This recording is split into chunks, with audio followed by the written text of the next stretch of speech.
Hey guys, James here today and welcome back to another Sims 4 video. So today I thought we would go through some of the best patches that The Sims 4 has had over the last almost 5 years it's been out now.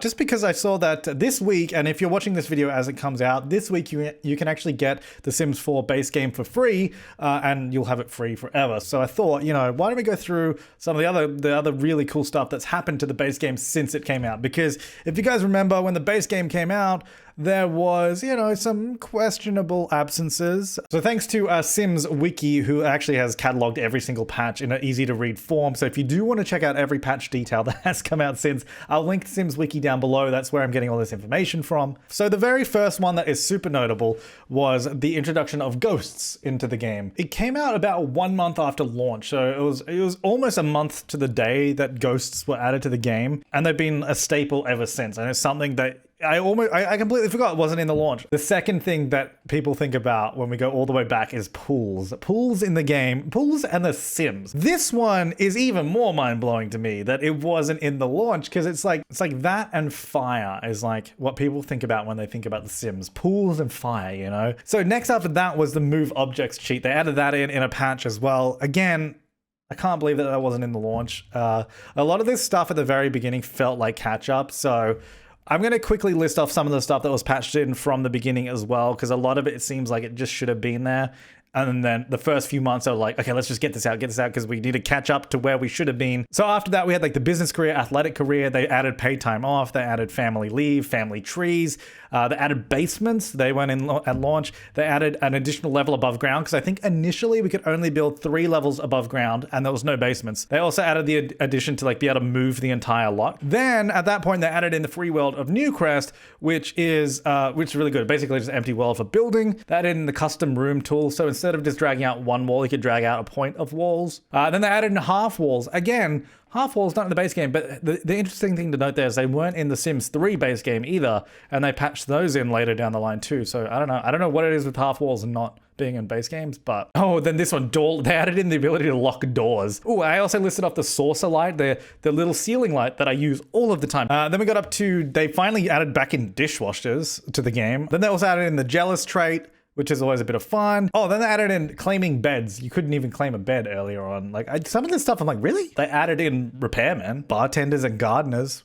Well, they added in the ability to hire a bartender at home. There was obviously bartenders at bars. And then they added, then they reskinned the maps. If you remember the original look of the game, they had the maps. When you weren't hovering over a neighborhood or a lot, they were just white. They were like blanked out. They had no color.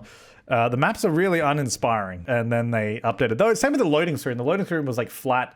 Then they changed it to the nice spinning plumb bob, which looks a lot better. Then we got around to another new aspiration. They added in the grilled cheese aspiration, which is probably still a pretty hidden one that some of you may not know about. So if you eat 3 grilled cheese meals in a row, you unlock a new aspiration, which if you then complete the grilled cheese aspiration, you can just summon grilled cheese in your hand by clicking on your sim. So that's always fun. And then we had the kleptomaniac trait after that, which is as well one of my favorite traits, actually. You can just go around to your neighbor's house, swipe some of their stuff. That's always good fun. And then they brought back a classic NPC, the tragic clown, who's been around since The Sims 1. And actually, that also introduced the infamous clown hair bug, where the whole town would be filled with the tragic clown's haircut, which was disgusting and looked so stupid. But it's a classic Sims bug that somehow ended up in the release. And then I think the next, since the launch, this is the next one that I've really, this is the next really big, really notable one. The gender update for The Sims 4, which I think obviously new players and some of you that might be just finding the game now and coming in, it was very separate in terms of the clothing style between male and female Sims. Now it's more masculine and feminine style, and you can assign that to whatever Sim you want. Any Sim can wear any clothing style that they want. It doesn't have to be, it's not gender specific, basically. That's what the gender update is. You can be whatever you want to be in The Sims, which I think is amazing. And I think it's really important that they do stuff like that, because I think The Sims has always been a game that has been, you know, ahead of the curve in gaming in that sense. So in the gaming community, The Sims has always been kind of ahead of the rest of the industry in terms of inclusivity and all that, which is really amazing. I just want to put a big note on that was one thing that was really, really incredible that they did, and it was free. And I mean, can you imagine if they charged for that? Hey, buy the gender stuff pack. Oh my God. Yeah, in the very same patch, they actually updated the build mode lighting. So if you have your lighting in-game set to the highest settings, you get these really beautiful light streaming through the windows. That's where you get those really nice window shadows all over the room, and it looks much more realistic with the sun coming through the windows and that, and it looks really good. And a few more little things that I'm just going to run through quickly. They did the monsters under the beds for children, so the kids will wake up in the middle of the night and be scared of a monster that's under their bed. They added in nannies to the game, so you can hire a nanny to take care of the kids. They added in lot traits as well, so things like Gremlins, Quake Zone, where things can happen on the lot, or Sunny Aspect gives it lot certain boosts and that give them a little bit more character than just being a standard lot. They added in the ability to copy roofs, like duplicate them, and same with stairs and rooms. Then the next really big one, which I guess is sort of like a double-edged kind of thing. It took them so long to do it, but they finally added toddlers into the game. They're definitely the best toddlers we've ever had, in my opinion. At least because I mean, look, okay, if you watch my videos, I rage at toddlers, but I rage at all my Sims anyway.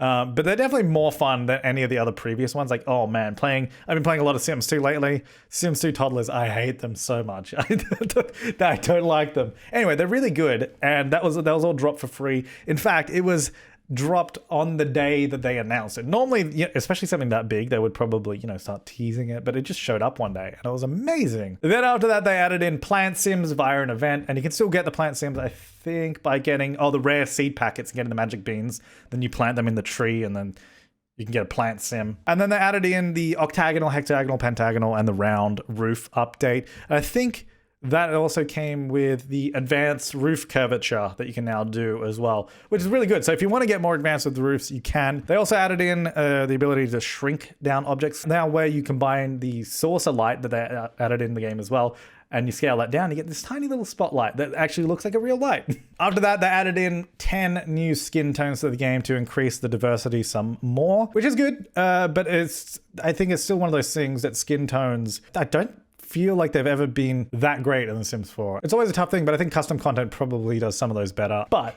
they added in 10 new skin tones at that point. Then they also added in the glass roofs. So the update around seasons was a really big update because they added in the glass roofs. They added in the hot and cold weather outfits. That's for everyone. And they added in the toddler swimwear as well, because toddlers could then get in the kids pool, which came in seasons. And they also overhauled the gardening skills. So that is it's a lot more fun to play the gardening skill than it was originally. Then I think arguably the last really big update that we've had to the Sims game was the terrain tools. This is like 4 years after the game came out at this point. Just when I did not expect this at all. It came out of nowhere. They added in terrain tools to the game.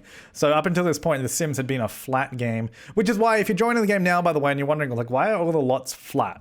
That's why, because there was no terrain tools back then. Along with the terrain update, they updated the way foundations work. So you can have different height foundations on the same level, because before you could only have one foundation. It was all the same height throughout the whole lot. But now you can separate them out and do 2 different heights, which is really good. But they haven't done the other bit that will allow us to connect 2 different heights together properly, which you could do in The Sims 3 and The Sims 2. And they said when they released this, because look, here's the thing. When they released the terrain tools, number one, no one expected them to do that. I didn't at all.